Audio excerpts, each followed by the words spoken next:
और बाड़मेर में आंधी तूफान बिच्छी बहुत अधिक रहती है, आप लोग जानते हैं।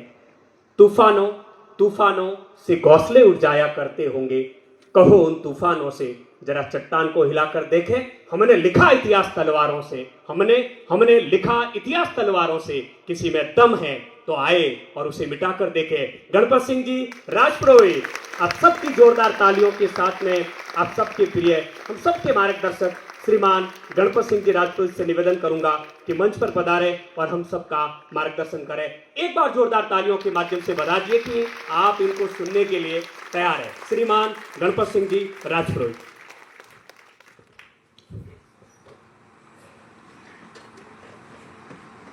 बड़ी जबरदस्त पृष्ठभूमि बनाते हैं सुरेंद्र जी आप। एक सामान्य विद्यार्थी की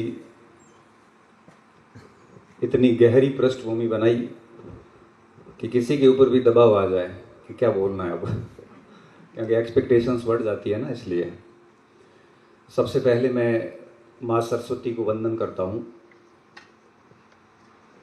इतिहास सहायक आचार्य साक्षात्कार की एक दिवसीय वर्कशॉप के इस आयोजन के अवसर पर मंच पर विराजमान हमारे अग्रज बड़े भाई पवन जी, धीर सिंह जी और हमारे अनुज बजरंग जी जो चले गए, मैं आपका हृदय की गहराइयों से स्वागत करता हूँ कि मैंने जैसे ही इस प्लान के बारे में सोचा और आपसे मैंने बात की तो आपने कुछ भी नहीं सोचा और उन्होंने कहा जो भी आप डेट तय करेंगे हम आने के लिए रेडी रहेंगे।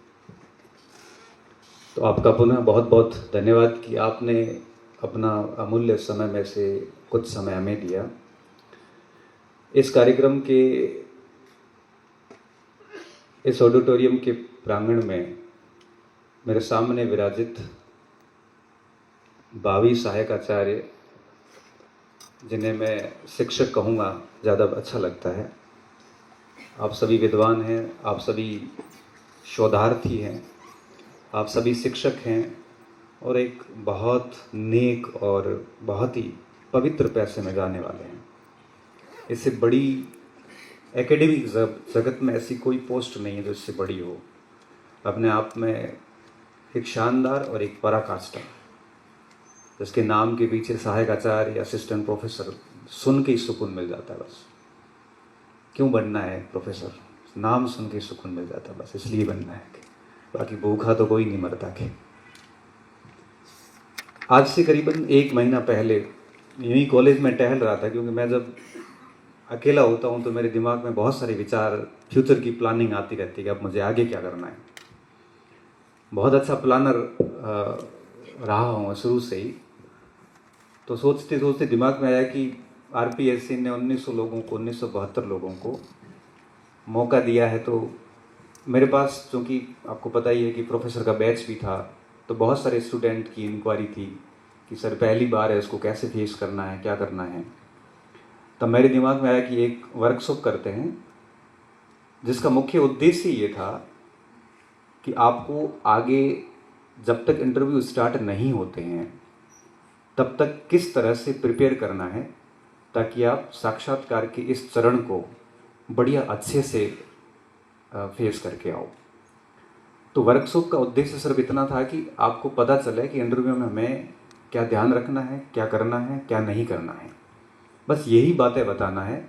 और इस वर्कशॉप के बाद हम आपको फ्री करेंगे इस उद्देश्य के साथ, इस टारगेट के साथ कि आप आगे 3 महीने 4 महीने जब भी हमारा इंटरव्यू स्टार्ट होता है तब तक आप इस वर्कशॉप के अनुसार अपने आप को प्रिपेयर करोगे।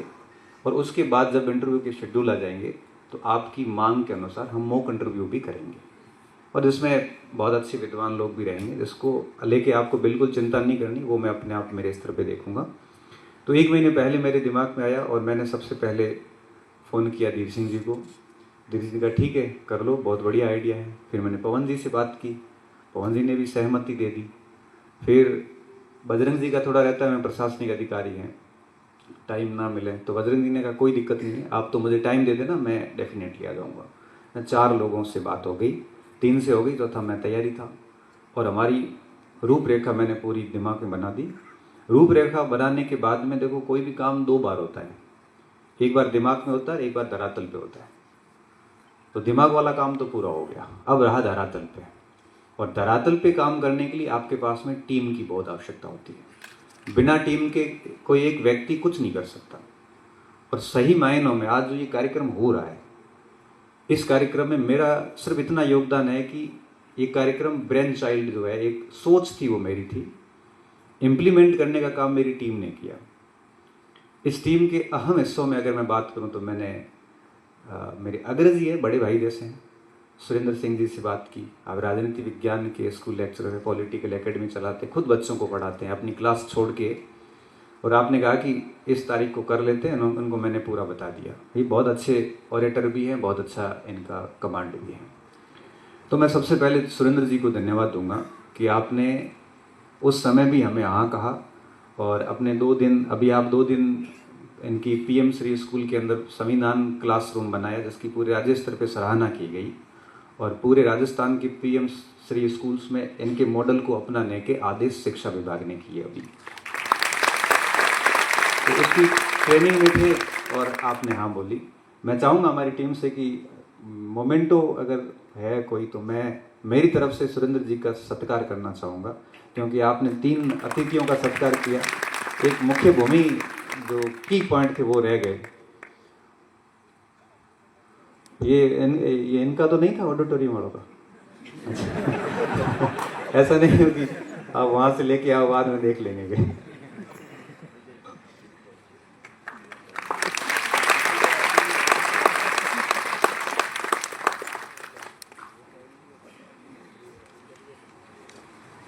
और आपसे उम्मीद रखूंगा कि अब आगे भी इसी तरह से हमारा साथ देते रहें।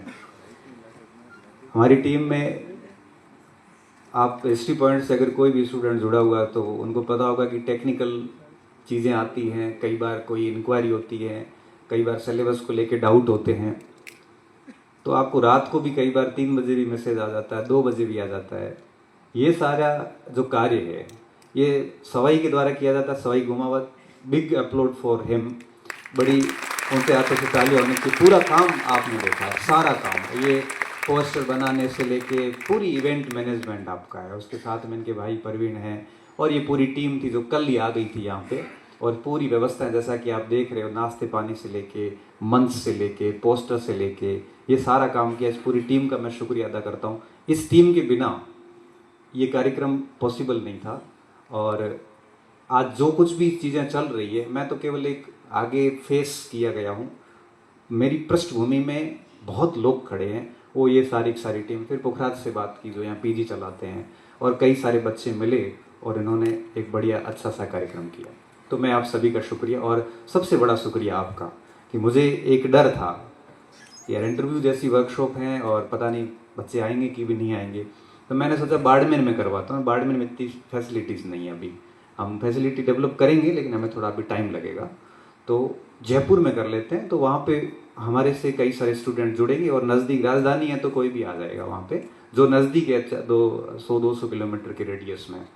तो हमने जयपुर प्लान किया। फिर हमने सोचा ये था कि सिलेक्शन के बाद इनको बाड़मेर बुलाएंगे और दिखाएंगे बाड़मेर कि हम कहाँ से आते हैं। मैंने इतिहास फर्स्ट ग्रेड का समागम भी बाड़मेर में किया। तो मेरे पास सुझाव थे सर कि जयपुर में करो। मैं नहीं, सबको बाड़मेर दिखाएंगे, आप देख के जाओ हम कहाँ रह रहे हैं। तो इसलिए हमने ये जगह चुनी और मेरी उम्मीदों से कहीं अधिक आपने हमें रजिस्ट्रेशन शुल्क भी इसी कारण लिया था।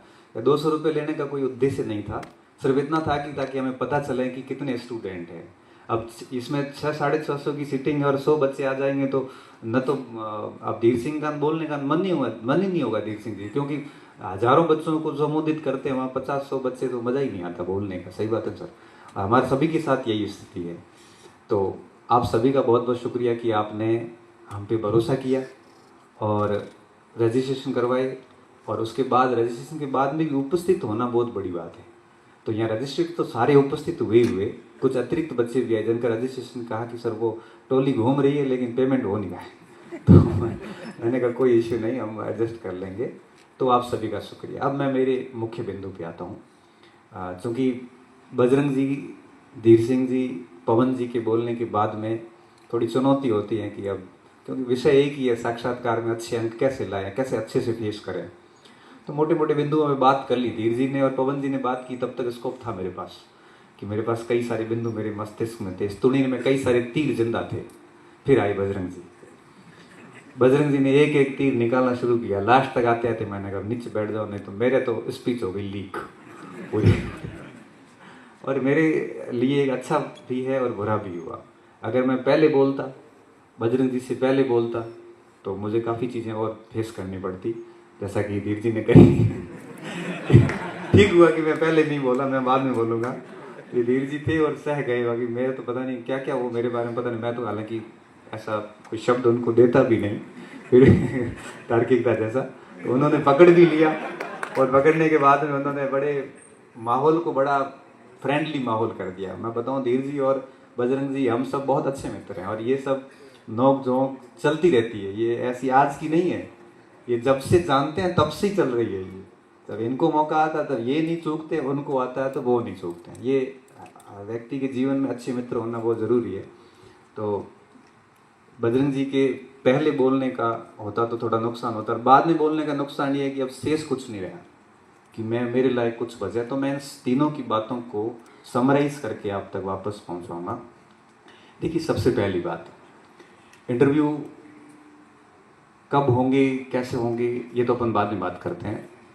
लेकिन मैं कुछ चीज़ें इंटरव्यू से पहले आपको क्या ध्यान रखनी है उस पर बात करूंगा। फिर मैं मेरी बात लाऊंगा कि इंटरव्यू बोर्ड के समक्ष आपका एक्सपेक्टेड बिहेवियर क्या होना चाहिए, अपेक्षित व्यवहार क्या होना चाहिए, उस पर बात करेंगे। फिर अपन थोड़ी सब्जेक्ट पे बात करेंगे, फिर मैं मेरी बात को समाप्त कर दूंगा। सबसे पहली चीज़, अभी 3-4 महीनों में कई सारे ग्रुप्स बनेंगे, कई सारी चर्चाएं होगी। मैं आप सभी से एक रिक्वेस्ट करूंगा कि अभी आप भूल जाइए कि आपके मार्क्स कितने हैं। भूल ही जाइए कि 120 है कि 130 है कि 105 है कि 110 है। भूलना इसलिए ज़रूरी है कि अगर दिमाग में अंक रहेंगे तो हर टाइम कोई आके कह जाएगा कि भाई 135 कट ऑफ रहेगी, इतना नंबर, माथा बोड़ी बिना फालतू की, और आप प्रॉपर तैयारी नहीं कर पाओगे। मैं आपको बताऊं, इस समय किसका सिलेक्शन होगा किसका नहीं होगा ये कोई नहीं कह सकता। अब 110 नंबर है किसी के इंटरव्यू में, 17-18 नंबर दे दिए, 128-30 नंबर आ गए और इतनी कट ऑफ रहेगी, सिलेक्शन हो गया। 125 थे इंटरव्यू में, 3-4 ही दिए, 128 नहीं है, फिर सिलेक्शन हो गया, नहीं हुआ। 125 वाला भी बाहर हो सकता है, 10 वाला भी अंदर हो सकता है। अच्छा, कट ऑफ कितनी रहेगी ये अपन अनुमान लगा कैसे सकते हैं? तकरीबन राजस्थान में 8200 बच्चों ने एग्जाम दिए हैं, 1900 इंटरव्यू क्वालिफाई हुआ। हमें 1900 के मार्क्स थोड़ी पता है, और बच्चे झूठ बहुत बोलते हैं, अपने मार्क्स सही तो कोई नहीं बताता। ये जो लिस्टें चलती है ये आंसर की, कोचिंग वाली आंसर की के अनुसार चलती है। कोचिंग की आंसर की आई थी, उसके अनुसार एक बार नंबर फीड किया, अब वो घूम रही है। अब व्यक्ति चाहे तो एडिट नहीं कर पाएगा, क्योंकि वो कहाँ एडिट करेगा। तो इन सारी चीज़ों से आप बिल्कुल तनाव में मत आना। आपके कितने मार्क्स है, अधिक मार्क्स है तो गुरूर में मत रहना, क्योंकि कई बार 3 नंबर भी इंटरव्यू में दे दिए जाते हैं। अगर कम मार्क्स हैं तो चिंता में मत रहना, क्योंकि 20 नंबर भी आते हैं। कोई फर्क नहीं पड़ता कि आपके मार्क्स कितने हैं।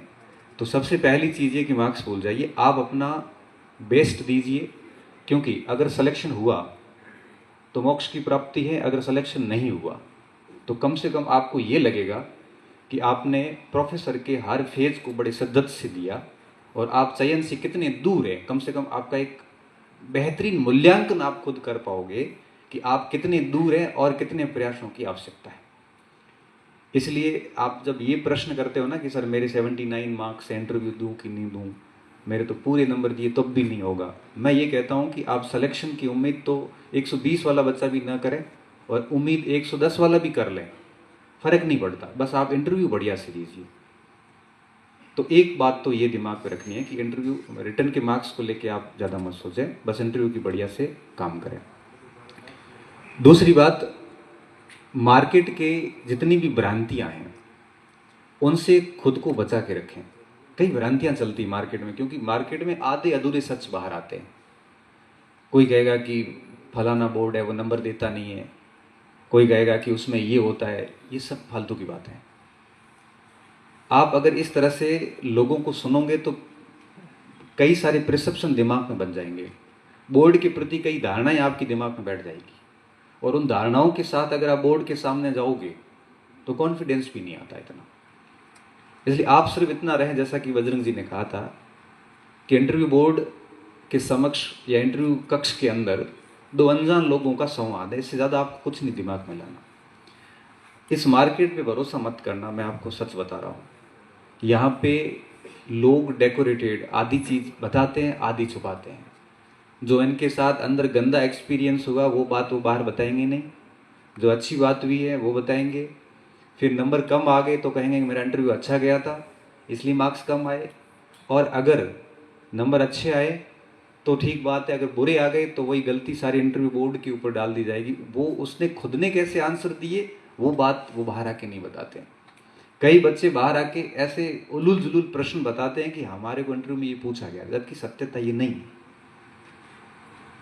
इसलिए बाहर के लोगों पे, बाहर आने के बाद लोगों पे डिस्कस ही ना करें, मोटे तौर पे तो यही करें, और डिस्कस करते हैं तो भरोसा ना करें, क्योंकि मैंने ये चीज़ें बहुत नज़दीकी से देखी है कि लोग अंदर जो होता है वो सच स्थिति बाहर नहीं बताते। कहीं कहीं तो ऐसे ऐसे खतरनाक प्रश्न भेजते हैं ग्रुप में कि मेरे को ये पूछा गया, जबकि उनमें से कोई 5 पूछे गए हैं, 15 तो पूछे ही नहीं गए, और हम डर जाते हैं कि अच्छा ऐसे ऐसे पूछे जा रहे हैं, जबकि वास्तविकता बहुत अलग है अंदर। इसलिए ऐसे मार्केट में भरोसा करके अपनी पूर्व धारणाएं नहीं बनाएं। पूर्व धारणाएं आपका कॉन्फिडेंस लो कर सकती है। तीसरी बात, इंटरव्यू को लेके बिल्कुल भी ऐसा लोड न लें कि पता नहीं क्या होगा क्या नहीं होगा। कुछ नहीं होता, इतना बढ़िया चलता है। मॉक इंटरव्यू में तो फिर भी ग्रिल करते हैं, आरपीएससी के अंदर अभिभावक की तरह व्यवहार किया जाता है।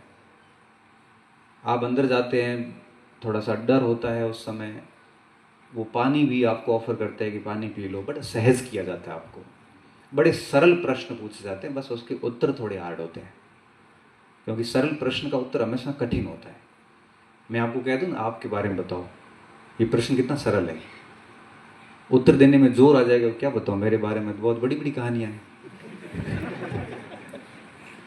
बहुत मुश्किल हो जाता है खुद के बारे में बताना। बजरंग जी कह रहे थे कि अपनी कमियां बताओ। अब कमियां तो व्यक्ति को खुद की कहाँ नजर आती है, अब वो कमियां नहीं बता पाएगा, क्योंकि खुद की कमी बताना ये तो बहुत बड़ी बात है। डॉक्टर भीमराव अम्बेडकर ने कहा था, गांधी जी के बारे में कटाक्ष किया था कि कोई व्यक्ति महात्मा कैसे हो सकता है।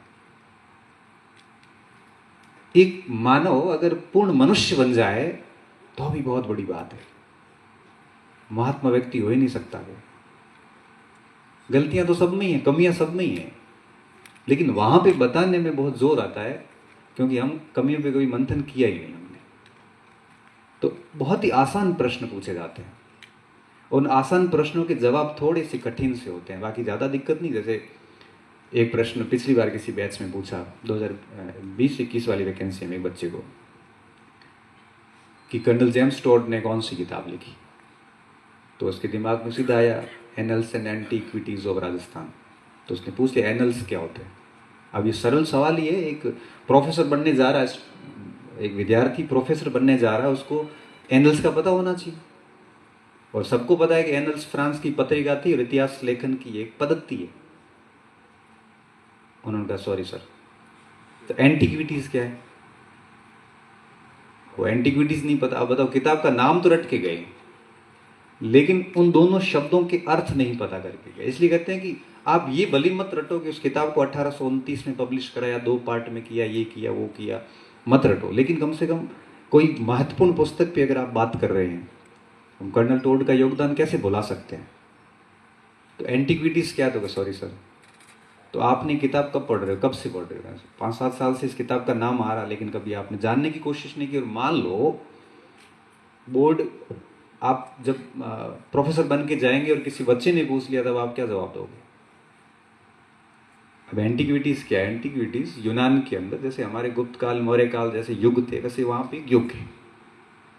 और इतना सा कहना था कि ये एक पीरियड था यूनान का, इसका और राजस्थान के इस पीरियड का तुलनात्मक अध्ययन किया गया, एनल्स शैली में किया गया, इसलिए इसका नाम है annuls and antiquities of Rajasthan. बड़ा सिंपल उत्तर था इसका। अगर आ रहा है तो, नहीं आ रहा है तो ठीक है, उसने सॉरी बोल के अच्छा ही काम किया। गलत बताने से सॉरी बताना ज़्यादा बेहतर है। एक मेरे मित्र थे जो अभी कमांडेंट है, राष्ट्रपति अवार्ड है, वो असिस्टेंट कमांडेंट का इंटरव्यू देने गए दिल्ली यूपीएससी में सर। कोई 25-30 मिनट इंटरव्यू चला। उस इंटरव्यू के दौरान वो बाहर आके एक्सपीरियंस पता है 2007-8 की बात है, हमारे अच्छे मित्र थे उस समय, वो अभी भी है। तो उसने कहा यार 20-30 से प्रश्न पूछे, तो 2-4 प्रश्नों पे बात हुई, बाकी सभी पे मैंने तो सॉरी सॉरी सॉरी बोला। और वो नंबर कैसे देगा, क्योंकि प्रश्न ही उस लेवल के थे कि सॉरी बोलना पड़ा, कोई ऑप्शन नहीं था उनके पास। लेकिन तो 4-5 प्रश्न ने जो आंसर बताए ना, वो इतने प्यारे बताए कि उनके इंटरव्यू में 100 में से लगभग मुझे जहाँ तक याद है 70+ मार्क्स थे, और ऑल इंडिया में चौथी रैंक थी उनकी। तो बजरंग जी ने कितनी बढ़िया बात बताई कि आपको सब प्रश्नों के उत्तर भली मत आए, 10 में से 8 प्रश्नों की आपने सॉरी बोल दी, फैक्चुअल किया। एनालिटिकल प्रश्नों पे आप सॉरी नहीं बोल सकते। आपको पूछा कि भारत विभाजन के क्या कारण थे, सरल प्रश्न है बहुत, यहां आप सॉरी नहीं कह सकते। अब ऐसे प्रश्न पे उत्तर देने के लिए आपको मेंटली थोड़ा प्रिपेयर होना पड़ेगा कि सर भारत विभाजन के लिए देखो, अगर आप कांग्रेस को जिम्मेदार ठहराओगे तो भी गलत हो जाएगा, बड़ा एकांकी विश्लेषण हो जाएगा। आप अगर केवल ब्रिटिशर्स को जिम्मेदार ठहराओगे तब भी एकांकी विश्लेषण है।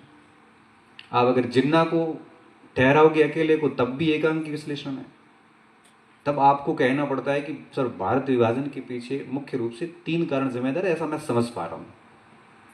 पहला कारण ब्रिटिश सरकार की फूट डालो राज करो नीति, जिसने हिंदुओं और मुसलमानों को अलग कर लिया कि 2 बड़े धर्म एक साथ नहीं रह सकते। दूसरा, कांग्रेस की तुष्टीकरण की नीति जो लखनऊ समझौते से शुरू हो गई थी, उसके बाद ही अपीजमेंट के बाद में चीजें बिगड़नी शुरू हुई। और तीसरा, जिन्ना की हठधर्मिता, जिसको पाकिस्तान से कम मंजूर नहीं था। अब आप मुझे बता दो चौथा कारण क्या शेष बचा।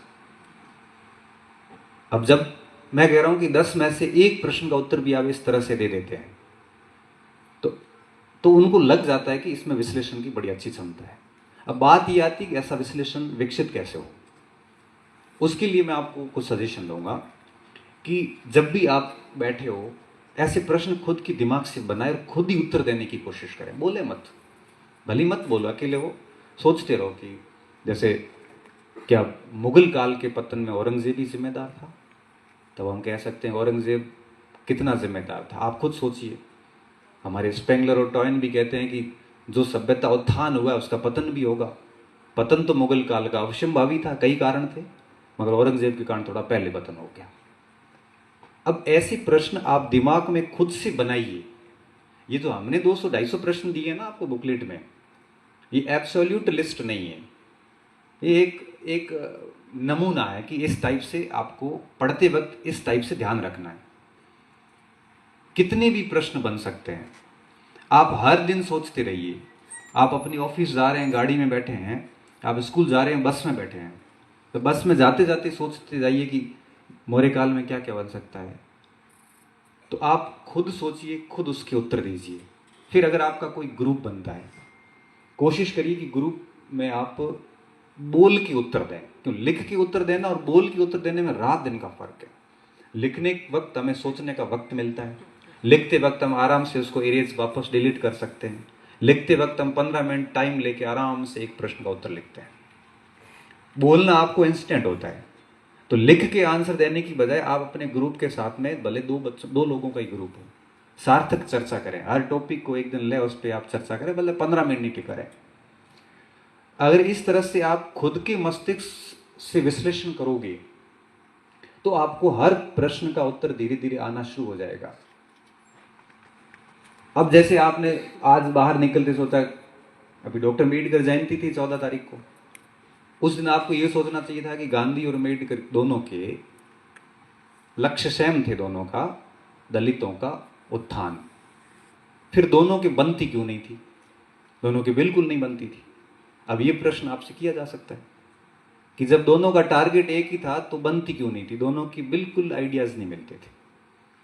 तब आपका सिंपल सा उत्तर हो सकता है कि सर उनका साध्य सेम था, साधन अलग थे। बाबा साहब चाहते थे कि अगर दलितों का उत्थान करना है तो वर्ण व्यवस्था को समाप्त करना पड़ेगा, और गांधी जी चाहते थे कि वर्ण व्यवस्था में रहते भी उत्थान करना है। बस इसी बात की भिन्नता थी। क्योंकि जितना उत्तर आपका परीक्षा कक्ष बोर्ड इंटरव्यू बोर्ड के समक्ष संक्षिप्त में जाएगा, उतना ही आप उनको सामने वाले को कम अवसर दे रहे हैं। जितना संक्षिप्त उत्तर होगा, इकोनॉमिक्स में गॉसेन का नियम आता है, थर्ड लॉ, कि scarcity is the pre conditions of the increasing your value. अगर आपको अपना मूल्य बढ़ाना है, भार बढ़ाना है, तो कमी करनी पड़ेगी चीजों में।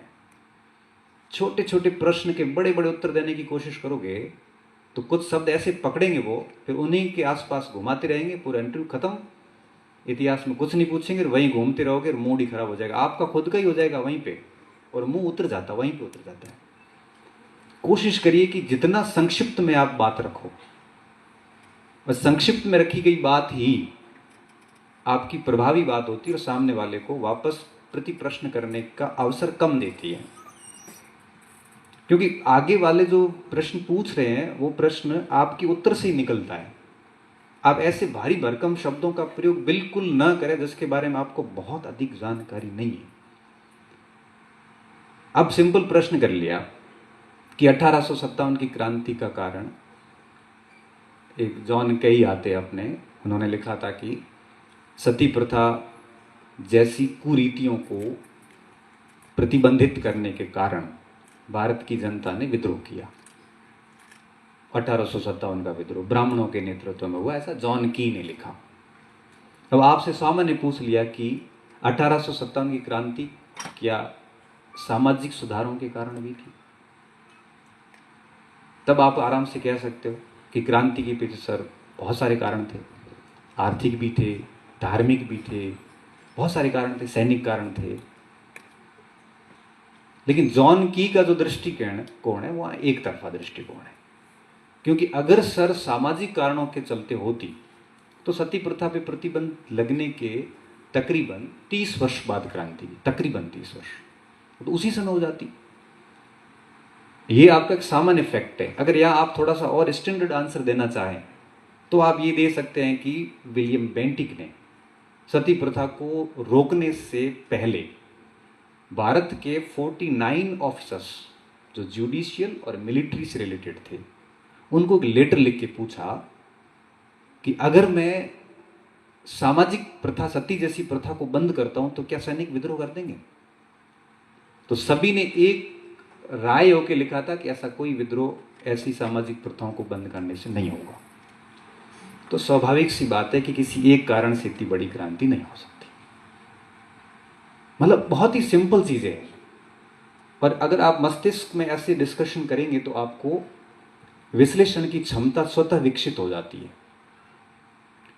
कितने सिंपल प्रश्न आते हैं कि 1857 की क्रांति बोल रहे, पूछ लें क्रांति क्या है, आंदोलन में क्रांति में क्या अंतर है। अब ये प्रश्न कितना सिंपल है कि क्रांति क्या होती है, आंदोलन क्या होता है। अब एक इतिहास, क्योंकि वो एक एज स्टूडेंट पूछ रहे हैं, बात कर रहे हैं, आपको सामान्य टर्म का जो शब्दावली है इनका पता होना बहुत जरूरी है। तो अब आप आगे के जो 3-4 महीने हैं, इसमें जब आप विषय पढ़ो वापस, तो थोड़ा फैक्ट भले छोड़ दो, मगर शब्दों के अर्थ पता करते जाना, क्योंकि शब्दों के अर्थ पता होने बहुत जरूरी है। कई बार वो यही पूछते कि धर्म क्या है, कई बार वही पूछ लेते हैं कि सुलह कुल क्या है, कई बार वो बहुत सिंपल सा शब्दों के अर्थ पता है। क्योंकि अब जो आपका परीक्षण है वो है आपके कौन सी घटना क्यों हुई, कैसे हुई, प्रभाव क्या पड़े, मौर्य काल किस प्रकार अस्तित्व में आया, पतन कैसे हुआ, इसकी मेन पॉलिसीज के बारे में देख लो आप। इन चीजों का आपको विशेष तौर पे ध्यान रखना है। यहाँ पे अभी वस्तुनिष्ठ अध्ययन की बजाय विषयनिष्ठ अध्ययन करना। जैसे आप अकबर के बारे में आज पढ़ना चाह रहे हैं, अकबर में क्या प्रश्न बन सकते हैं।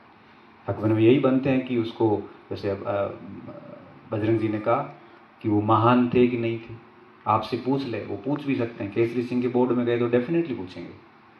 केसरी सिंह जी का राजस्थान का इतिहास बहुत शानदार है। आप बिल्कुल रीजनल हिस्ट्री, एक एक युद्ध पता हो उनको,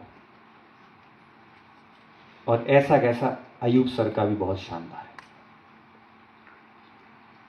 और कई बार तो वो वही इंटरव्यू ख़त्म कर देंगे। अगर रीजनल हिस्ट्री पे चले गए और वहाँ आप उनको संतुष्ट नहीं कर पाए तो फर्स्ट इम्प्रेशन लास्ट इम्प्रेशन, शुरुआत ही ख़राब हो गई तो उनके दिमाग में बैठ जाएगा कि ये काम का नहीं है, और आपका कॉन्फिडेंस भी डाउन हो जाएगा। फिर हम वहाँ जाके कैसी कैसी हरकतें करते हैं सर, वहाँ जाके हम सिंपैथी अर्जित करने के प्रयास करते हैं। कोई कहता है हमारे ट्रेजेडी हो गई, कोई कहता है मेरे घर पे ये हो गया। क्या मतलब है उनको ये हो गया? अरे ट्रेजेडी अब हुई है, परीक्षा पास की, इतना भी ज्ञान नहीं है कि आप सिंपल 4 शब्दों में उनको बता नहीं सकते। आप सिंपल सा उत्तर बताना, कौन सा फैक्ट देना है आपको। तो थोड़ा सा इस समय आप जो विषय पढ़े वो थोड़ा सा विषय निष्ठ होकर पढ़ें, कारणों पे व्याख्या करें, पतन पे व्याख्या करें, नीतियों के प्रभावों पे व्याख्या करें, शब्दों के अर्थ समझें आप। क्योंकि जितने शाब्दिक अर्थ पता होंगे कॉन्फिडेंस बहुत बिल्ड होता है। आपको पता है, मैं बताऊं, 1990 से पहले यूनिवर्सिटीज़ में हर विषय की डिक्शनरी होती थी। इकोनॉमिक्स की डिक्शनरी आती है, आज भी आती है। ज्योग्राफी का शब्दकोश आता है, ऐसा इतिहास का भी एक शब्दकोश है जहाँ सारे शब्दों के अर्थ बताए गए हैं। तो वो शब्दों के अर्थ आपको बहुत अच्छे से आने चाहिए, क्योंकि कई बार शब्दों के अर्थों में भी हम मात खा जाते हैं। इसके अलावा थोड़ा अभी और क्या प्रिपरेशन करनी है, बोर्ड का वर्क बढ़िया करना है आपको, क्योंकि कुछ बोर्ड कक्षा नहीं दिलवाते। ये कोई नियम नहीं है, वो कुछ स्टूडेंट्स से कक्षा नहीं करवा रहे, कुछ से करवा रहे हैं। तो आप तो मान के चलिए कि आपको कक्षा करवाएंगे, वहाँ सामने बोर्ड लगा हुआ है, तो थोड़ा सा अभी आप अपने रूम में एक छोटा बोर्ड लगा दो। क्योंकि जनरली क्या होता है, जब बोर्ड पे लिखते हैं अभ्यास नहीं होता है तो लाइनें ऊपर से नीचे चली जाती है, लेखन कौशल अच्छा नहीं है, शाब्दिक रूप से वर्तनी त्रुटियां करते हैं। अब प्रोफेसर बनने जा रहे हो, दूसरा को दूसरा लिख रहे हो, तीसरा लिखोगे तो क्या करेगा सामने वाला, कहेगा लो परीक्षा कैसे पास कर ली इसने। और इस बार तो कई लोगों को ऐसा कहा कि आप लेक्चर कैसे बन गए। आपसे तो मैं ठीक उम्मीद कर रहा हूँ, प्लीज बिहेव लाइक प्रोफेसर। ऐसे शब्द भी इस बार इंटरव्यू में, क्योंकि मुखर लोग हैं, खुला बोल देंगे सीधा ही, और ऐसा शब्द सुन लिया ना तो उसके बाद आपका तो पूरा कॉन्फिडेंस डाउन हो जाएगा, फिर आपका पूरा इंटरव्यू खराब हो जाएगा अच्छा खासा। तो कम से कम जो भी टॉपिक पढ़ो वहाँ ऐसा कोई शब्द लिखो ही मत जो आपको नहीं आ रहा है, वही लिखो जो आपका वर्तनी रूप से ठीक हो। तो वर्तनी त्रुटियों का ध्यान रखें, सीधा लिखें। एक अपने कमरे में बोर्ड लगा दें आप, और जो भी टॉपिक आप 2-4 तैयार करके जाएं उसको 360 डिग्री कंप्लीट तैयार करें। क्योंकि जहाँ तक मैं सोच पा रहा हूँ, इस पूरे इंटरव्यू के 3 पार्ट हैं। पहला पार्ट है आपका अभिव्यक्ति कौशल कैसा है, आप बात कितनी विनम्रता से, कितना संक्षिप्त और सारगर्भित तरीके से, और कितनी फ्लुएंसी के साथ अच्छे से रख पा रहे हैं ताकि सामने वाला समझ पाए। एक पक्ष। दूसरा पक्ष है शिक्षण कौशल कैसा है आपका, और जो तीसरा पक्ष है आपका वो है आपका व्यक्तित्व। और मुझे लगता है कि 24 नंबर के इस इंटरव्यू में 8-8 नंबर का है मामला। अगर आपका अभिव्यक्ति कौशल बड़ा शानदार है तो 8 में से 6-7 मिल जाते हैं। टीचिंग स्किल भी बड़ी अच्छी कर रखी है आपने, हर दिन 15 मिनट आपने खुद को दिए हैं बोर्ड पे जाके, तो वहाँ 5-6 नंबर आ जाते हैं। और व्यक्तित्व के बढ़िया तरीके से चीज़ें प्रेजेंट करिए तो कुछ नंबर वहाँ पे भी आ जाते हैं। ऐसे करके 14-15 नंबर दे दिए जाते हैं। तो कोई एक भाग अच्छा हो, 2 भाग कमज़ोर है, तब भी हम पिट जाते हैं। तो कोशिश करें कि आप शिक्षण कौशल भी अच्छा रखें वहाँ पे। बाकी वहाँ पे बोर्ड पे लिखें कम, एक्सप्लेन अधिक करें, क्योंकि वहाँ जाते ही आप लिखोगे, उनके सामने आई कांटेक्ट नहीं करोगे तो होगा यही कि कर क्या रहे हैं। वहाँ आपने टॉपिक लिख लिया, लिखने के बाद में अब आप कम से कम हाथ ऐसे रख लो, और अब उसके बाद उसको थोड़ा सा उसके बारे में समझाना शुरू कर दो, एक हल्के एक्सप्रेशन के साथ में। बॉडी लैंग्वेज में एक्सप्रेशन बहुत मैटर करते हैं। ये कंधे, और इन कंधों से आपके हाथ बाहर नहीं जाने चाहिए जब आप उत्तर देते हो। ऐसे नहीं ये वो वहाँ पे किया, फिर वो कहेगा कहाँ से आया यार। क्योंकि जब आप आंसर दे रहे हो ना तो आपके हाथ आपके कंधों की सीमा के अंदर होने चाहिए। जो मेरे छोटे हैं तो मेरी सीमा छोटी रहेगी, किसी के चौड़े कंधे हैं तो थोड़ा सा हाथ आगे तक जाएगा। ऐसे नहीं हो कि बिल्कुल फिर फिर क्या है, फिर थोड़ा सा क्या एक गलत इंप्रेशन सा पड़ता है। तो बोर्ड के ऊपर लिखे कम, समझाए अधिक, और वहां से आपको 2 से 3 मिनट का टाइम ही देते हैं, बहुत अधिक टाइम नहीं देते वहां पे। तो बोर्ड वर्क आप अभी से शुरू करें, डेली 15 मिनट ही दे भले, लेकिन 15 मिनट में कोशिश करें कि आप समझा सकें। जैसे मैंने टॉपिक लिया हड़प्पा सभ्यता, उसमें भी मैंने लिया कि सभ्यता की उत्पत्ति कैसे हुई। तो मैंने जैसे टॉपिक लिखा कि हड़प्पा सभ्यता की उत्पत्ति, तो एक माननीय सदस्य ने पूछा कि आपका स्पेशलाइजेशन किसमें है।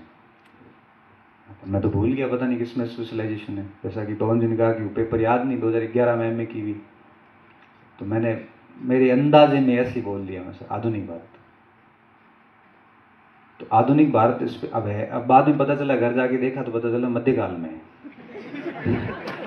क्योंकि एमए के अंदर स्पेशलाइजेशन जैसा कुछ एमडीएच यूनिवर्सिटी में लिखा हुआ नहीं है। तो हमने कुछ अनुभवी लोगों से पूछा कि यार ये मार्कशीट, इसमें स्पेशलाइजेशन कहाँ है। तो कि मोस्टली पेपर कौन से हैं, 4 पेपर, 4 में मध्यकाल के। तो मध्यकाल है, हो गया काम। हमने तो आधुनिक बताया, लेकिन कॉन्फिडेंस के साथ बताया, क्योंकि मैंने भी यही सोचा कि आधुनिक ही होगा। जानबूझ के अगर बताता तो मेरे चेहरे पे पता चल जाता कि झूठ बोल रहा है। मेरे दिमाग में सच में यही था कि आधुनिक ही होगा। तो उन्होंने फिर यही प्रश्न किया कि तो आधुनिक का आपने स्पेशलाइजेशन में रखा है और आप पढ़ा रहे हो प्राचीन, क्यों? तो मैंने कहा सर, हमारा महर्षि दयानंद सरस्वती यूनिवर्सिटी था, तो वहाँ पे हमारे पास में एक ही विकल्प था, तो ये स्वतः ही भरे गए हैं सर। वो जो आधुनिक के टॉपिक है हमने नहीं चुने, ये एक ही सेक्शन था वहाँ पे, इसलिए आया। लेकिन रुचि मेरी प्राचीन काल में। ठीक है कि आप शुरू हो जाओ। अब मैंने वहाँ पे शब्द लिखा उत्पत्ति, और फिर लिखा कि उन्होंने मेरे को यही बोला कि आप ऐसे पढ़े जैसे हम एमए के स्टूडेंट हैं। मैंने शुरू किया कि कल हमने हड़प्पा सभ्यता की नामकरण के बारे में जाना, आज हम बात करेंगे कि इसकी उत्पत्ति कैसी। इसके 2 पक्ष हैं, एक देसी मत है, एक विदेशी मत है। मैं वहाँ लिख नहीं रहा हूँ, बस लिखा तो मैंने टॉपिक का नाम ही है केवल। और तब दूसरे एक सदस्य और बोले कि इसका सबसे बढ़िया नाम क्या हो सकता है, हड़प्पा हो सकता है कि सिंधु घाटी सभ्यता या सरस्वती सभ्यता, आप क्या मानते हैं? तो मैंने कहा कि तो मैंने कहा सर, हड़प्पा सभ्यता इसका सबसे सूटेबल नाम है। क्यों? मैंने कहा पुरातत्व की परंपरा के अनुसार जिस स्थान से सभ्यता की खोज होती है, वही नाम से सभ्यता है वो रखी जाती है, वही नाम दिया जाता है। फिर उन्होंने चार्ल्स मेसन के बारे में बात की। मतलब फिर इंटरव्यू 4-5 मिनट है वो वहाँ पे रहा। तो आप फिर कम से कम इतना ध्यान रखें कि जो भी आप टॉपिक रखते हैं उसके बारे में आपको पूरी जानकारी हो। ये बातें ऐसी थी जो आपको इंटरव्यू से पहले अभी इन दिनों में ध्यान रखनी है। बाकी बजरंग जी ने बता दिया आपको, 10th 12th पूरी एकेडमी ध्यान रखना। इस बार तो परसेंटेज भी पूछते हैं कि कितने परसेंटेज बने हैं, कम बने हैं तो उसका कारण क्या है, अधिक बने हैं तो उसका कारण क्या है। क्योंकि कई बार क्या होता है कि हमारे 10th में 82, 12th में 62%, तो इतना बड़ा गैप आने के पीछे क्या कारण रहा वो कन्फर्म पूछते हैं। तो जो वास्तविक कारण है आपको वही बताना है। आप वहाँ पे झूठ बोलने का प्रयास मत करना, क्योंकि जिस उम्र से आप गुजर रहे हो वो उन उम्र से पहले गुजर चुके हैं, उनको सब पता है। किसी के स्पोर्ट्स के कारण होता है, लगभग लोग ये बताते हैं कि सर मैं बीमार हुआ था, कोई कुछ और कहता है, लेकिन सच कारण क्या है वो आप जो है वो बता दो। क्योंकि सच्चाई, जो ईमानदारी होती है, जो सत्यनिष्ठा होती है, वो आपको दूसरों से एक कदम आगे ले जाती है। ये सत्यनिष्ठा बेहद जरूरी है इंटरव्यू में। कहीं पे भी झूठ बोलोगे आपके शकल पे आ जाएगा कि झूठ बोल रहा है। अब कोई किसी कारण से हुआ था कि कोई खराब दोस्ती हो गई थी, संगत खराब हो गई थी, इस वजह से रोल हो गया था, इस वजह से परसेंटेज कम बढ़ गए। अगर ये कारण है तो बता दो कि दरअसल मैं 10th तक ब्राइट स्टूडेंट था, 11th में कुछ अच्छे जो कुछ खराब साथियों का साथ पड़ गया, उनके साथ हो गया और पढ़ाई के रास्ते से भटक गया, और जिसकी वजह से मेरे परसेंटेज कम बन गई। हकीकत में ये है तो ये बता दो, कोई फर्क नहीं पड़ता। देखो, झूठ बोलने की बजाय सच बात रखने से अंदर अच्छा फील होता है कि भाई मैंने जो सत्य था वो बता दिया। कई बार हम स्ट्रीम चेंज करते हैं तो पूछ लेते हैं, अयूब खान साहब को तो स्ट्रीम चेंज वालों की बिल्कुल पूरी दृष्टि रहती है। वो मैथमेटिक्स के प्रोफेसर है, और स्ट्रीम चेंज वाला आते ही उनको सबसे पहले तो उसकी क्लास ऐसे लगाते हैं कि स्ट्रीम चेंज क्यों की। अब कोई कहता है कि मेरे बचपन में गुरुजी थे ये वो, कोई कहता है कि मेरे बाद में रुचि जागृत हुई। उनको सब पता है कि मैथ में सीट नहीं आती, इतिहास में सीट अच्छी आती है। मैथ समझ में नहीं आता, इतिहास रट लेंगे। मैथ के साथ हमारा सेटलमेंट बैठ नहीं रहा है, हिस्ट्री में हम कभी भी पढ़ सकते हैं। मैथ एक बार छूट गई तो 2 महीने बाद वापस 0 हो जाएगी। इतिहास छूट गई, कोई फर्क नहीं पड़ेगा, 1 महीना पढ़ेंगे वापस वैसी वैसी हो जाएगी। सीट भी अच्छी आती है, तो रोजगार के अवसर इतिहास में अधिक हैं, ये उनको पता है। अब आप जब सामने वाले को सच्चाई पता और फिर आप झूठ बोल रहे हो तो उनको तो मजा ही आता है कि ठीक है बोलने दो, और वही वो आपको मारना शुरू कर देता है। इसलिए ऐसे आदर्शवादी उत्तर से बचें, जो है वो बता दे कि दरअसल बात ये थी। कई बच्चों के साथ ये होता है। एक लड़की का मेरे पास एक दिन पॉलिटिकल साइंस में फोन आया इन दिनों, उसने स्ट्रीम चेंज की, वो केमिस्ट्री से पॉलिटिकल साइंस में आई। तो मैंने कहा सर इसका बेस्ट आंसर क्या हो सकता है? तो यार तेरे को पता है, मेरे को क्या पता बेस्ट आंसर, क्यों छोड़ा था? तो सर केमिस्ट्री में सीट कम आती है और हुआ नहीं 2 बार इसलिए छोड़ा है। ये तो नहीं बता सकते। तो मैंने कहा बोल देना सर मेरी रुचि नहीं थी, और 10th में अच्छे परसेंटेज थे, तो घर वालों ने कह दिया साइंस ले, तो मैंने ले ली। नहीं सर मैं तो बीएससी में गोल्ड मेडलिस्ट हूँ। तो मैंने ये उत्तर भी नहीं बन सकता। तो मैंने कहा कह देना कि बीएससी के बाद में मुझे साइंस में जो है वो इतना जुड़ाव नहीं रहा। तो कि नहीं सर मेरा एमएससी में भी मैं ये महाराजा गंगा सिंह यूनिवर्सिटी में गया गोल्ड मेडलिस्ट हूँ। तो मैं कह तो क्यों ली पॉलिटिकल साइंस? तो बीएससी एमएससी दोनों में गोल्ड मेडलिस्ट है, तो राजनीति विज्ञान में आने की जरूरत की? अब तो मेरी भी जिज्ञासा है।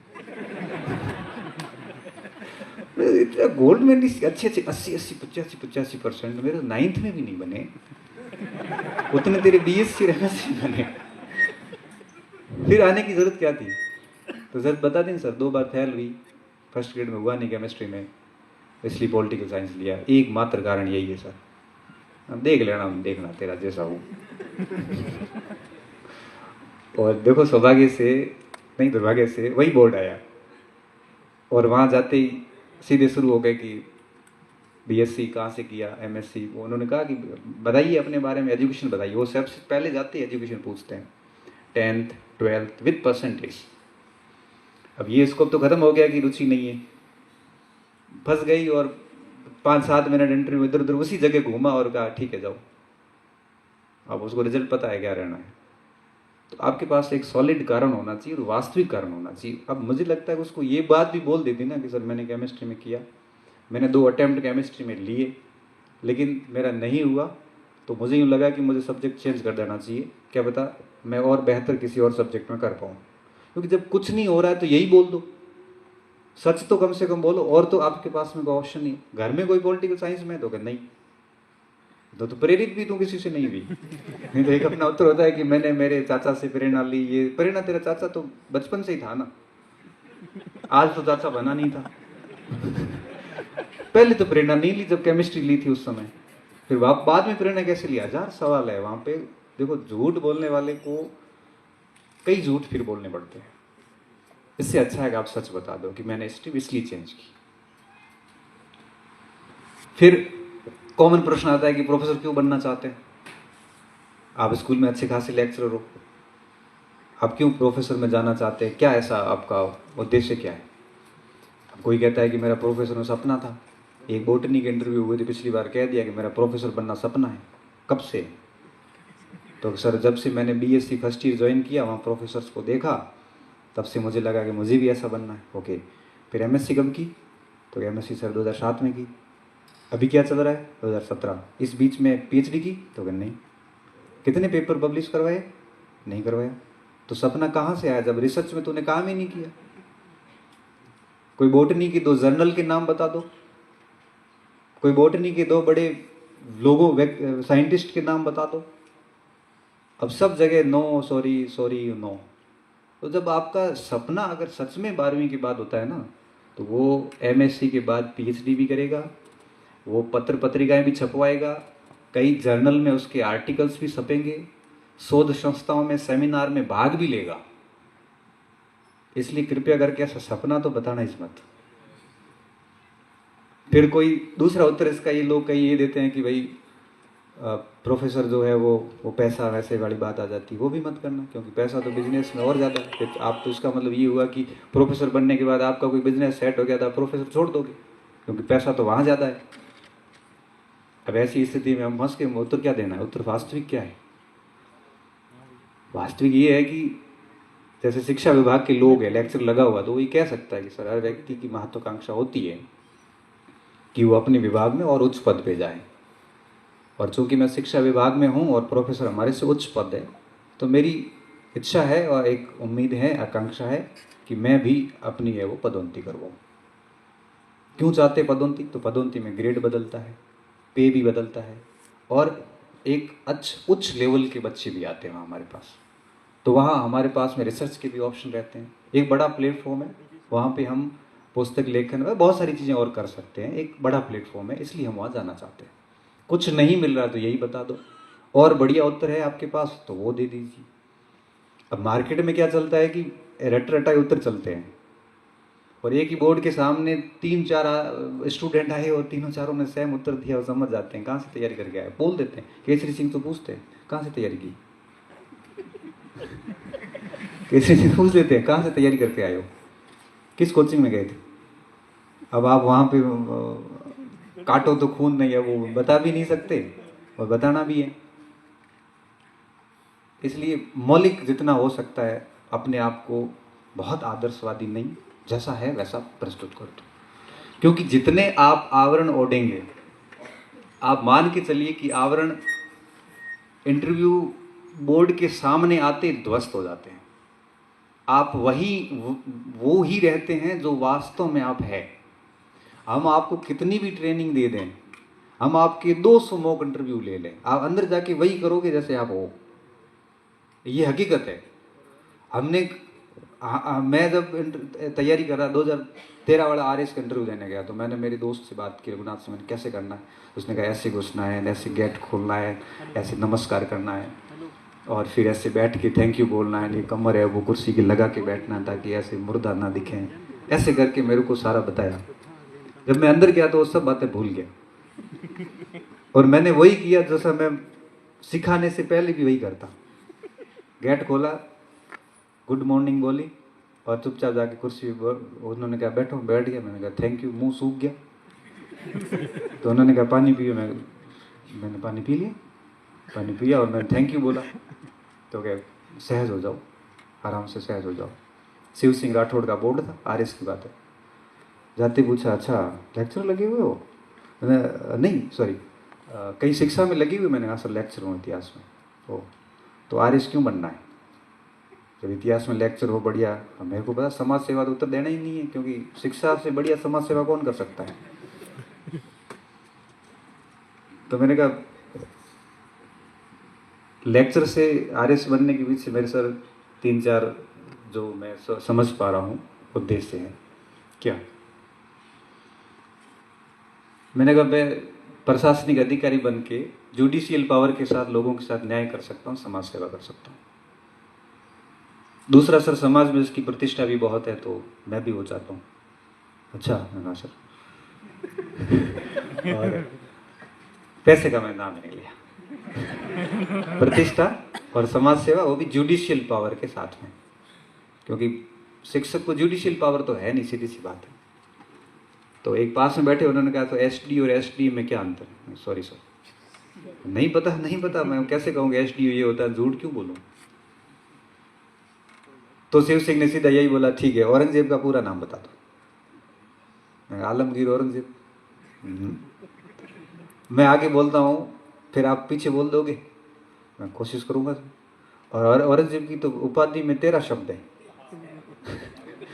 मैंने कहा सर मैं प्रयास करूंगा। उन्होंने 13 बोल दी, उनको वो याद है, वो उन्होंने कईयों को पूछे, बाद में भी पूछे हैं। और इतिहास वालों को पूछते हैं, तो ठीक है वो रिटायर हो गए अब, उन्होंने बोल दिया। मैंने फिर कहा सॉरी सर, आलमगीर औरंगजेब याद आ रहा है वापस। कुछ नहीं, वो बस वो थोड़े से नॉर्मल हुए और उन्होंने अपनी बात वापस आगे शुरू की। तो नहीं आ रहा तो आप मना कर दो, ऐसा कुछ है नहीं। तो मैं बता रहा था कि जितना आप ईमानदारी से प्रस्तुत होंगे, जितना आप जैसे हैं वैसे वहाँ जाके प्रस्तुत करोगे तो आपके नंबर बढ़ जाएंगे। जितना आप डिप्लोमेटिक, जितना कृत्रिम बनोगे, उतने आप मारे जाओगे। अंदर तो आपको लगेगा कि मैं शानदार करके आया हूँ, टोपी पहरा दी, ब्लफ कर दिया, बहुत समझदार लोग हैं। आपके जैसे 30 बच्चे डेली आके जाते हैं उनके सामने, उनको एक एक बात पता है। आपसे जो सवाल पूछा जा रहा है वो सुबह से पूछा जा रहा है, वो 2 दिन पहले भी पूछा होगा आपसे किसी अच्छे स्टूडेंट ने, उनको अच्छा आंसर मिला हुआ उनको। आप ये मत सोचना कि वो मैथमेटिक्स के अयूब खान तो उनको पता नहीं इतिहास में क्या है, मैं जेब देता हूँ।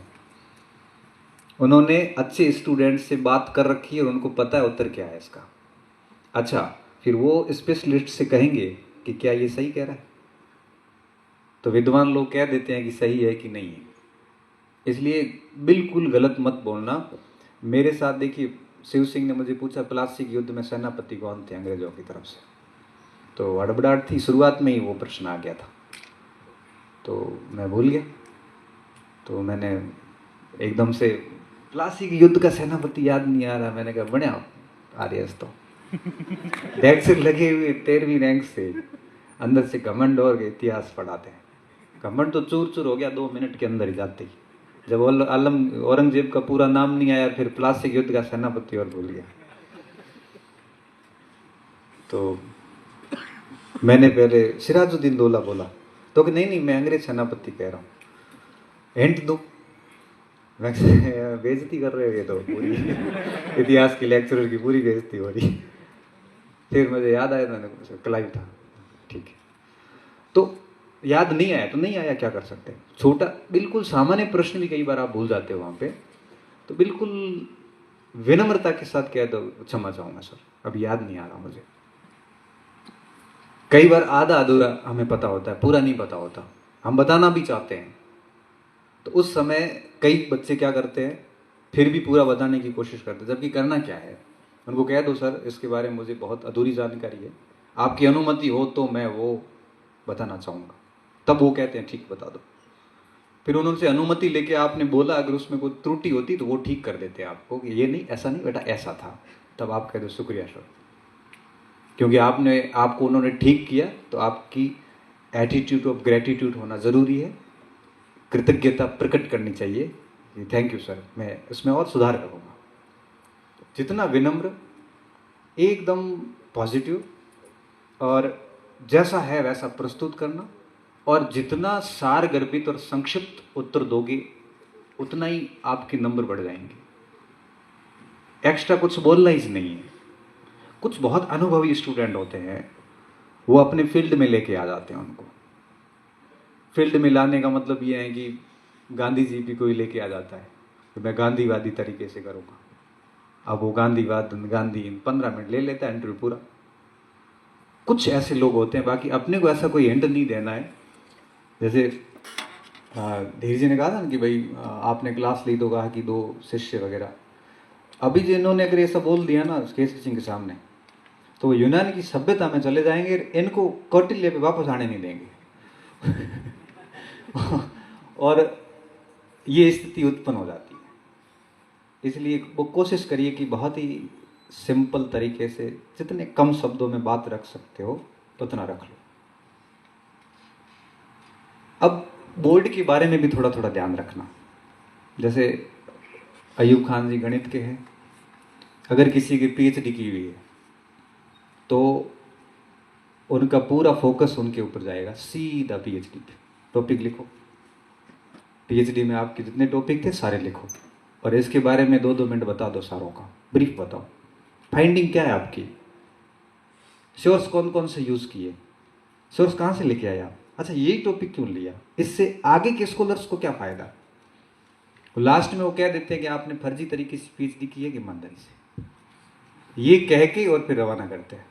अगर ईमानदारी से की है तब तो फिर दूसरे प्रश्न शुरू होंगे, और उनको कहीं भी अंदर लग गया कि फर्जी तरीके से की है तो बहुत मुश्किल होती है फिर। तो पीएचडी वाले स्पेशली ध्यान रखें कि आपके में से पीएचडी किसके हैं। तुम लोगों के फ्री है। अच्छा, पीएचडी सबमिशन नहीं है तो भी दिक्कत नहीं है, डॉक्टरेट लग गया ना आगे तो ज़्यादा दिक्कत होती है। दिक्कत तो क्या है, अगर आपने बहुत ईमानदारी से काम किया तो दिक्कत वाली बात ही नहीं है, बहुत पॉजिटिव जाता है।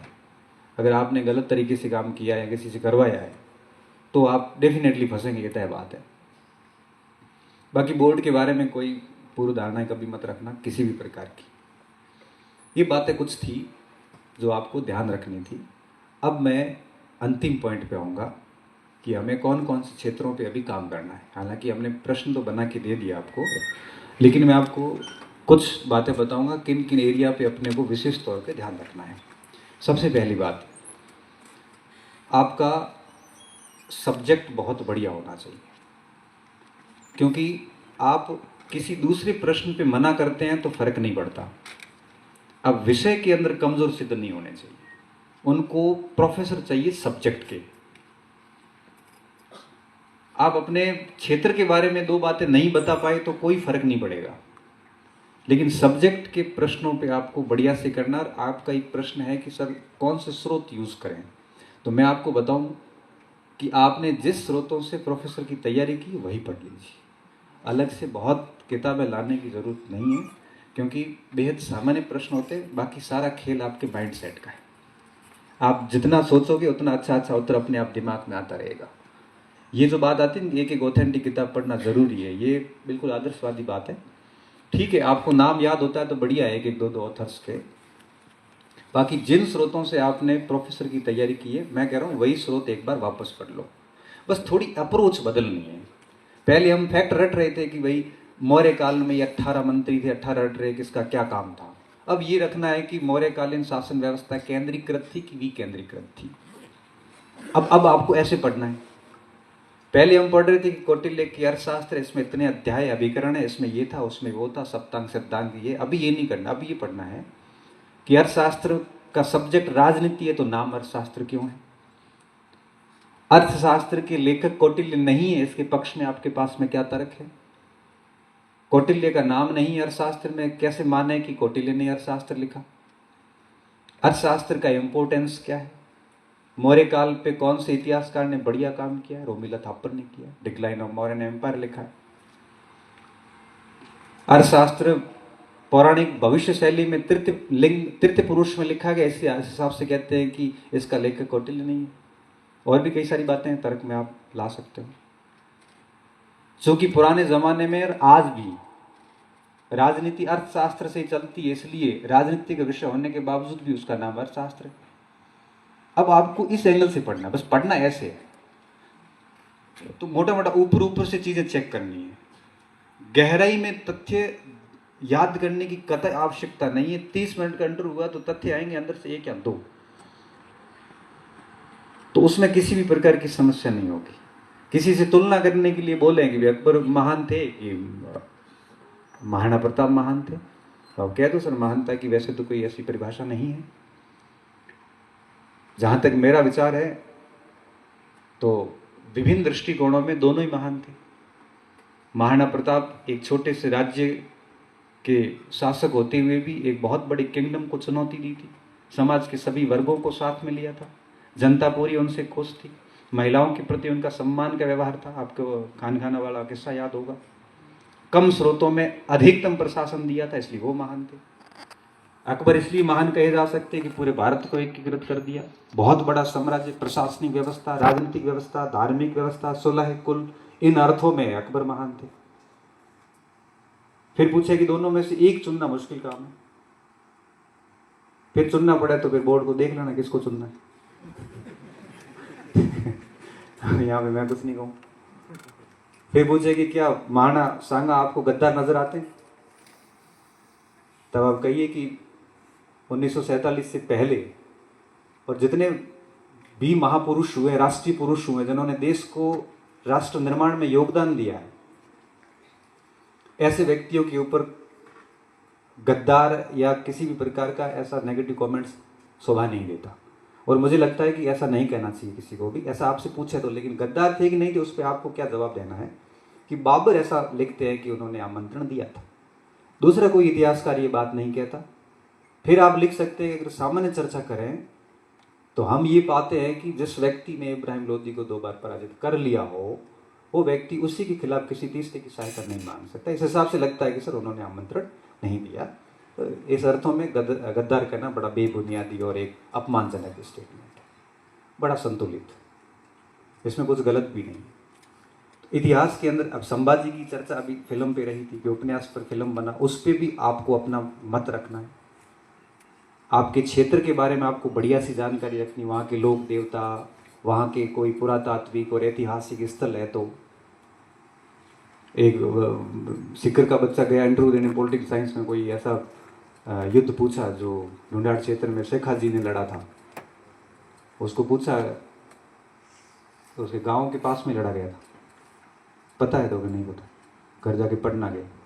अब वो पॉलिटिकल साइंस का स्टूडेंट, उसको युद्ध पूछा है, बताओ कितने केसरी सिंह जी उत्साहित थे इतिहासवाणों के लिए। बहुत उत्साहित है वो, आपका इंतजार कर रहे हैं डेट कब आए। और इतिहास ऐसा विषय है जिसमें गणितज्ञ और साइंटिस्ट ज्यादा है। साइंस और गणित से उबर आदमी बोर हो जाता है, तब लास्ट में हिस्ट्री पढ़ता है। हिस्ट्री आनंद, बहुत ही जीवंत विषय है। आप डीडी कोसाम्बी को देख लो, भंडारकर साहब को देख लो, सबकी बैकग्राउंड मैथमेटिक्स के साइंस के रही है। पवन जी को देख लो, सबके बैकग्राउंड मैथमेटिक्स साइंस के रहे हुए हैं। तो सबका रुचि सबकी इतिहास में रहती है। इतिहास हमें क्या सिखाता है, क्या इतिहास को वापस लिखना चाहिए, ऐसे कुछ प्रश्नों की लिस्ट मैंने भी दी है, इसमें आप भी देख लेना कि इतिहास को वापस लिखना चाहिए, इस पे क्या आपका आंसर हो सकता है। तब हम ये बोलते हैं कि इतिहास साक्ष्यों की देन है, साक्ष्यों के बेस पे इतिहास लिखा जाता है और समय के साथ साथ नवीन साक्ष्य प्रकाश में आते हैं। इसलिए तो नवीन साक्ष्यों के बेस पे हिस्ट्री रीराइटिंग होती रहनी चाहिए। तभी इतिहास, क्योंकि इतिहास वो है जो वास्तव में अतीत में घटित हुआ था, और वास्तव में क्या हुआ था उसको हम देख तो नहीं सकते, लेकिन नवीन साक्ष्य जैसे जैसे प्रकाश में आते हैं उसको हम रीराइट करके और सत्य के पूर्ण निकट पहुंच सकते हैं। तो इतना रिजिड भी नहीं होना चाहिए कि इतिहास जो है वही रहेगा, लिखना चाहिए, रीराइट होते रहना चाहिए। इतिहास की क्या प्रासंगिकता है, एक लाइन में उत्तर देना हो तो कह दो कि सर इतिहास हमें ये सिखाता है कि भूतकाल में कौन सी गलतियां रही थी वो हमें भविष्य में नहीं करनी। सिंपल कह दी। और भी उत्तर बहुत हो सकते हैं। देखो मैं कह रहा हूं ना, इंटरव्यू में एक ही प्रश्न के कई उत्तर है, यही प्रश्न आप सभी लिखोगे, सब अलग अलग लिखोगे, तब वो आपसे पूछेंगे इतिहास में ऐसी क्या गलतियां रही, तब हम कह सकते हैं कि भारतीयों में एकता नहीं रही, भारतीय नवीन युद्ध शैलियां नहीं अपनाई, परंपरागत तरीकों में रहे, मतलब कई सारी आप कमियां इतिहास की लिख सकते हो।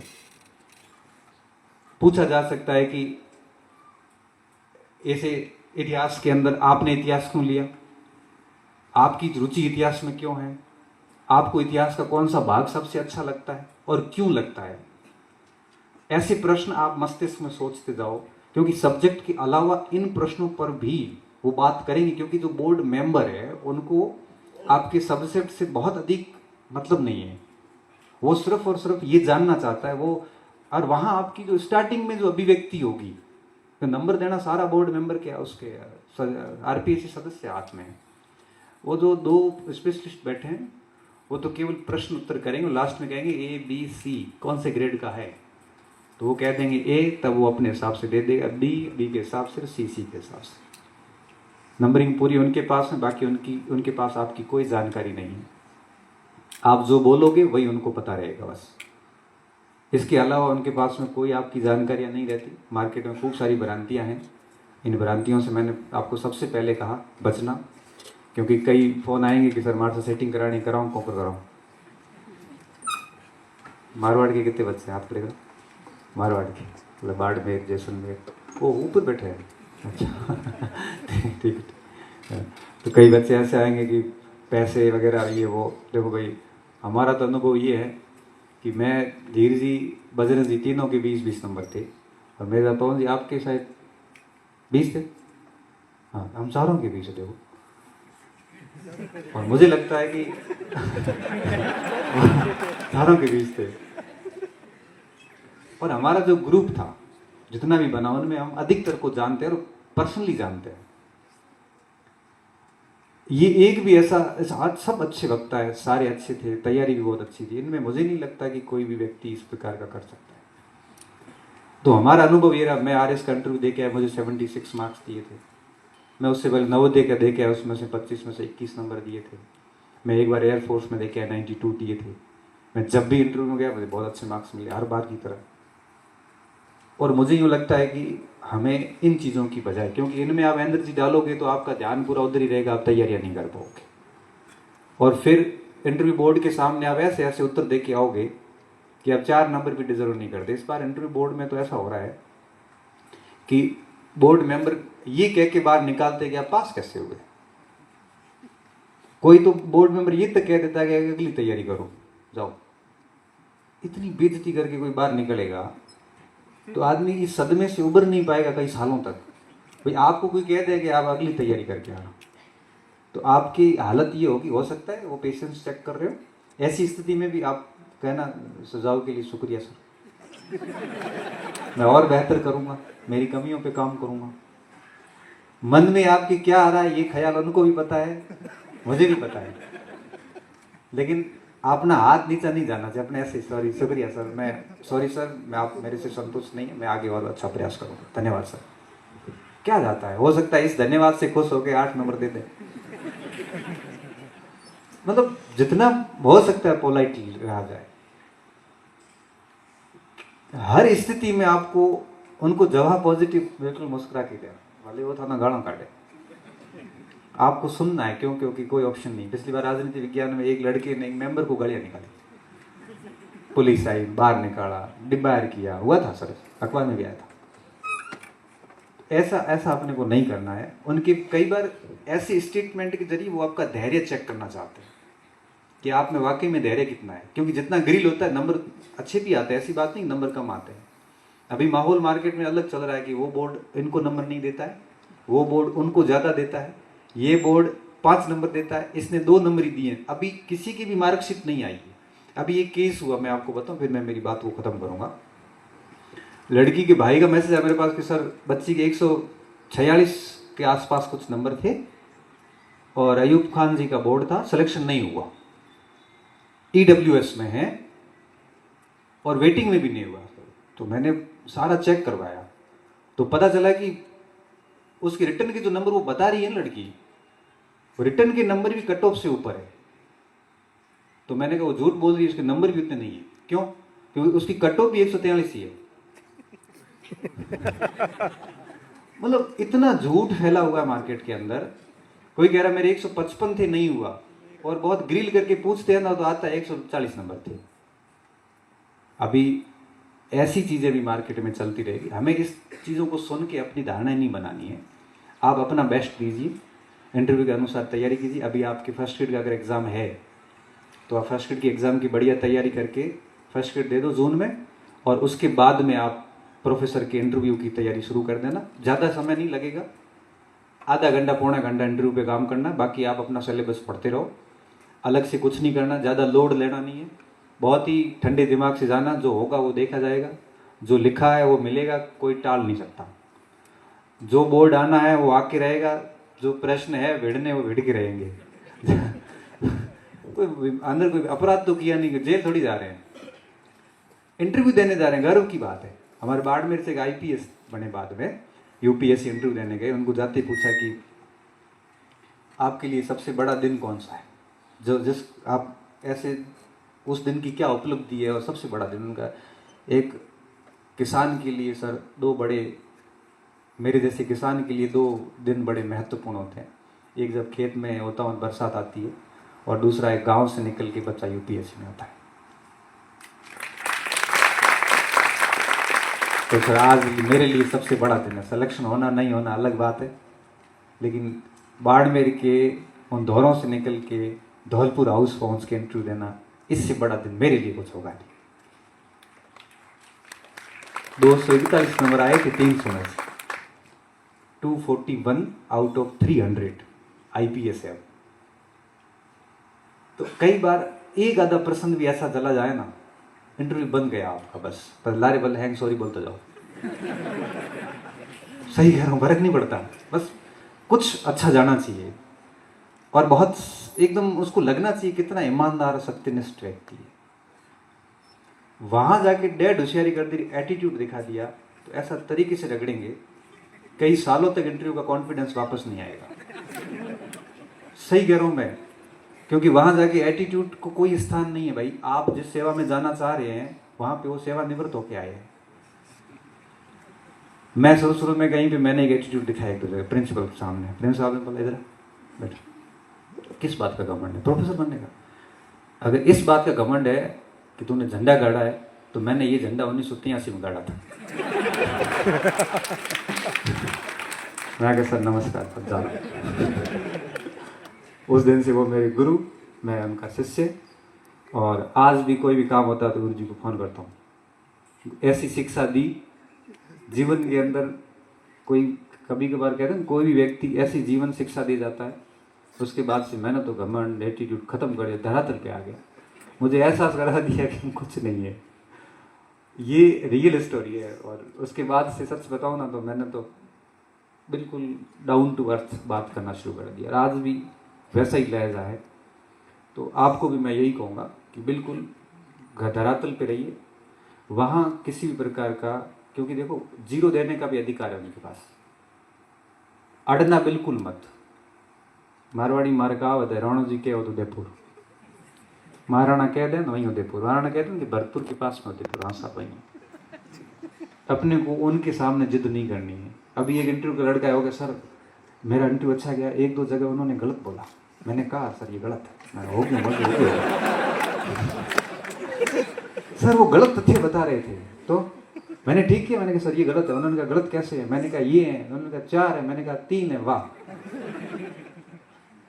ऐसे नहीं अड़ना। वो कह रहे सॉरी सर मैंने ये पढ़ा था, मैं मेरा अध्ययन का दायरा और बढ़ाऊंगा। आप ये कह के निकल जाते। आपको बहस नहीं करनी है उनसे, क्योंकि दुनिया में सबसे ईर्ष्यालु ईगोइस्ट व्यक्ति होता है वो होता है इंटेलेक्चुअल व्यक्ति। जितना अधिक पढ़ा हुआ होगा उसमें उतनी ईर्ष्या अधिक होती है। वो अपने बराबर किसी को देखना नहीं चाहता है, और अपने से अधिक मिल गया तो उसका दिमाग ही खराब हो जाएगा पूरा। इसलिए ऐसे बुद्धिजीवी जो लोग बैठे हैं उनके सामने कभी भी आपको एटीट्यूड नहीं दिखाना है, उनको ज्ञान का प्रदर्शन उनके सामने नहीं करना है। सॉरी बोल दो, कह दो मैं इस पे और पढ़ूंगा सर, मुझे ठीक किया इसलिए मैं आपको शुक्रिया अदा करता हूँ, बात खत्म। इतना कहने से सामने वाला राजी हो रहा तो बोल दो ना, क्यों उसको ठीक करना। हमारे साथ में एक साथी थे इतिहास के अंदर, उनको पूछा कि महाराणा प्रताप महान थे अकबर? राष्ट्रवादी व्यक्ति था महाराणा प्रताप, सीधा यही बोला। कैसे? महाराणा प्रताप मेवाड़ से थे ये वो, तो महान कैसे थे? अकबर से बड़ा राज्य था? तो कि नहीं। अकबर से अधिक युद्ध जीते थे? तो कि नहीं। अकबर से बड़ी सेना थी? तो कि नहीं। अकबर से अधिक सुधार किए थे? तो कि नहीं। अकबर को हराया था? तो कि नहीं। मध्य एशिया तक गए थे? तो कि नहीं। तो थे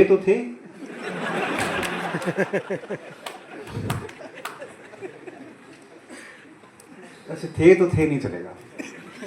तर्क क्या आपके पास? उस समय तर्क नहीं दे पाए क्योंकि उन्होंने दे दिए, सामने वालों ने तर्क। तो परिणाम ये निकला कि कोई 7 एक नंबर दिए और फिर 1.5 नंबर से रह गए। फिर दूसरों पे आरोप लगाया कि इन्होंने सेटिंग की थी, मेरे को दिए नहीं। देख अंदर जाके लड़ाइयां करते हो तो कौन नंबर देगा आपको? इसलिए बचे हैं, ऐसी चीजों से बचे आप। अगर आप ऐसा कुछ बोलते हैं तो आपके पास में तर्क होना चाहिए। मैं आरएस का इंटरव्यू देने गया, उस समय शिव सिंह का बोर्ड था, उसी दिन की बात है। मेरे को कहा कि पद्मिनी की कहानी उस समय चर्चा का विषय बनी हुई थी। पद्मावत फिल्म बनी थी, आपको याद होगा। तो मेरे को पूछा गया कि आपका इसके ऊपर एक इतिहास के लेक्चर के रूप में आपकी क्या राय है? तो अपना नंबर ही कम ही आ, तो मेरे को सिलेक्शन तो वह कौन, वैसे ही तो राय दे दियो। मैंने कहा सर पद्मिनी एक काल्पनिक कथा है। अच्छा, तो वो तालाब बना हुआ है वहाँ पे ये वो। मैंने कहा सर पद्मावत ग्रंथ की कहानी है जो घटना के तकरीबन 250 साल बाद लिखी गई, और उस कहानीकार मलिक मोहम्मद जायसी ने खुद अपनी पुस्तक के अंतिम पेज पे लिखा है कि इस कहानी के सारे पात्र काल्पनिक है। अब उनके पास में कोई जवाब नहीं था। सर इतिहास साक्ष्यों के बेस पे चलता है, साक्ष्य ये कहते हैं कि ये कहानी काल्पनिक है।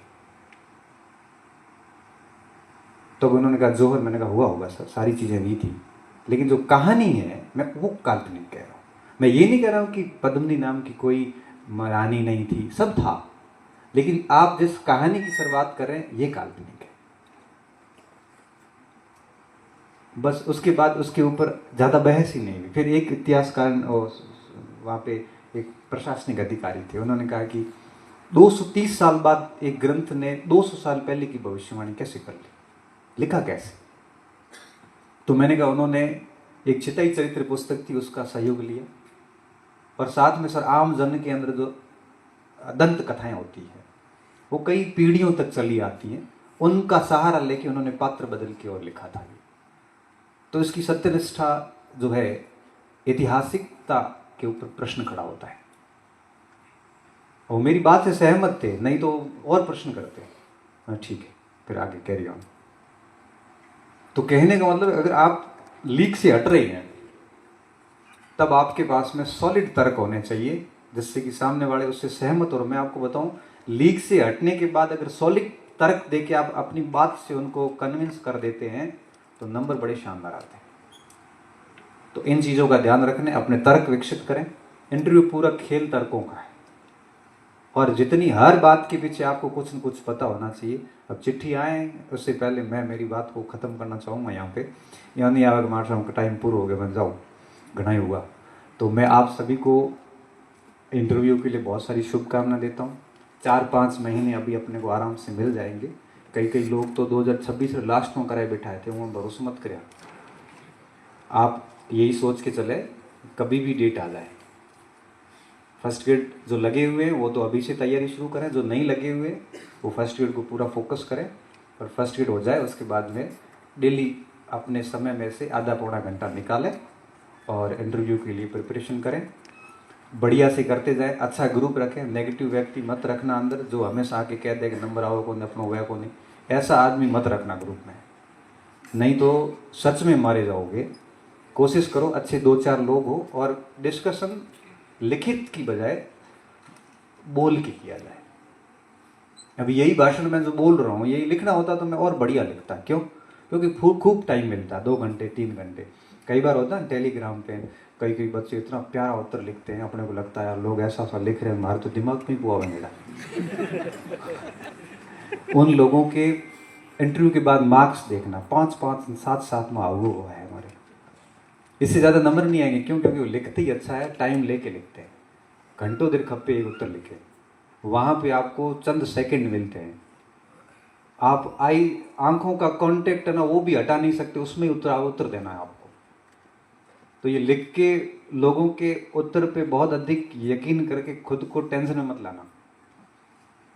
बात तो तब होती जब आमने सामने। हमारे बजरंग जी, नीर जी, हम जब तैयारी करते थे तो बजरंग जी लिखते भी अच्छा थे, और जब उनका ऑडियो आता था तो उनके आंसर भी बड़े शानदार होते थे। हमें तब भी लग गया था कि आदमी नंबर जोरदार लाएगा। बजरंग जी भी 20 थे, क्योंकि बोल के कोई कह रहा है अपने, वो जो यादव नाम क्या उनका, 4वीं-5वीं रैंक थी ना, हाँ, उनके सब बढ़िया बोलते थे, मतलब एक से बढ़ के एक। और हम तो पूरा दिन उनको सुनते ही थे। मैं तो कभी उत्तर जिंदगी में बोले होना ही कौन। मेरे को लगता था यार इतिहास के इतने बड़े बड़े पंडित बैठे हैं, आप बीच में क्यों बेइज्जती करो। और ये हकीकत की बात है, बहुत अच्छा बोलते थे सारे। हालांकि हमने उनसे बहुत सीखा भी, और कभी कोई अपने रेंज रू प्रश्न आ जाता हूँ तो आपे भी भेज देता कि हाँ हमें रेंज में आए हुए। तो इसलिए आप भी ऐसे अच्छे साथी रखें, बहुत ही लाइट मूड में रहें। बाकी इंटरव्यू लोड मत ले, जितना माहौल, क्योंकि भय बना दिया। जैसे बजरंग जी कह रहे थे कि 600 बच्चे हैं, 100 में किसका होगा पता नहीं। तो ये दिमाग का खेल है। अगर मैं ये कह दूं इन 600 में से एक की हत्या होगी तो हैंग ऑन ला के मारी जो है। अगर मैं कहूँगी 600 में से एक सिलेक्शन करना, तब लगेगा मेरा तो नहीं है, बाकी किसी का पता नहीं। चीज़ें क्या, नेगेटिव चीज़ों को हम जल्दी पकड़ लेते हैं। अब सिलेक्शन एक का करना तब को मेरा नहीं, किसी और का ही होगा, अपना तो है वो, किसी का भी हो सकता है। और जब मरने की बात आई तो लगा मेरा ही नंबर है। क्यों? क्योंकि नेगेटिव चीज़ों को हमारा दिमाग जल्दी स्वीकार कर लेता है। तो मार्केट की जितनी भी नेगेटिव बातें वो आपको बहुत अधिक जल्दी और बहुत इतनी तगड़ी घेरेगी कि आप पढ़ नहीं पाओगे। इसलिए इन चीज़ों से दूर रह के बढ़िया से ईमानदारी से तैयारी करना और सब्जेक्ट बढ़िया पढ़ना। अपनी रीजनल हिस्ट्री, जैसे मैं बाड़मेर का हूँ तो बाड़मेर के अंदर जैसे किराड़ू है या फिर जितने भी मालानी का क्षेत्र है, मालन क्षेत्र है, जूना पत्रासर वगैरह, ये सारे इलाके याद कर लो।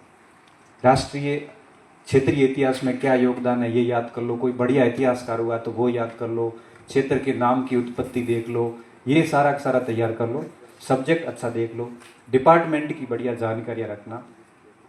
शिक्षा नीति, अच्छा जो लेक्चरर बन के हैं जो इतिहास में, उनसे तो वो 12वीं के ही सवाल पूछ लेते हैं। 11वीं 12वीं का भी बढ़िया ध्यान रखना, क्योंकि पूछ लेते हैं कि 12वीं का पूछा और सही नहीं बताया तो उनके दिमाग में आएगा कि इसने क्लास ही नहीं ली, कभी कॉलेज की तैयारी की है पूरी। तो कम से कम 11th 12th को बढ़िया तैयार रखना। और अगर आप अभी रोजगार में नहीं है, संघर्षरत है, तो भी आपको गैप पूरे करने के लिए 2021 में एमबी के बाद में क्या कर रहा है, ऐसे जवाब भी तैयार रखना कि बाद में संघर्ष ही कर रहा हूँ साहब और कहीं बुक गया, ऐसा जवाब नहीं देना है।